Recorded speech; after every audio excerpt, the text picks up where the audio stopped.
আছে তাৰপিছত পিঠিত আছে আৰু কচুৱে ভাতে ঠিক আছে এইবিলাক গাহৰি কিমান দিন হ'ল ফাৰ্মখন কৰা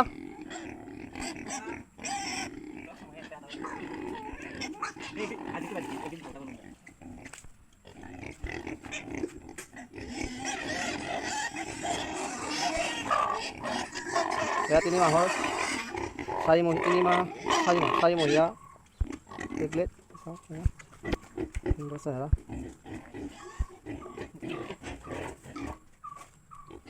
দানা দিব এতিয়া চাই থাকিব আপোনালোকে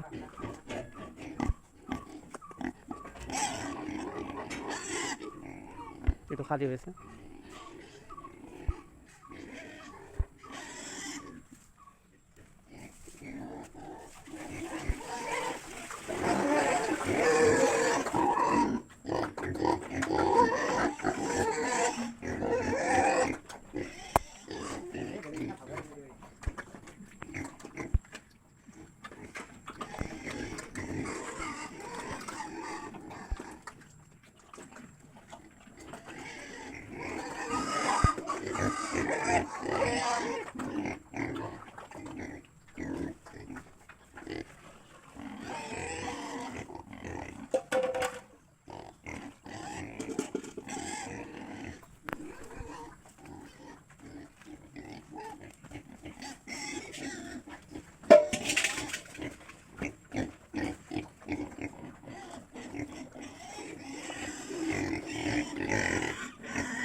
মই বঢ়িয়া বনাই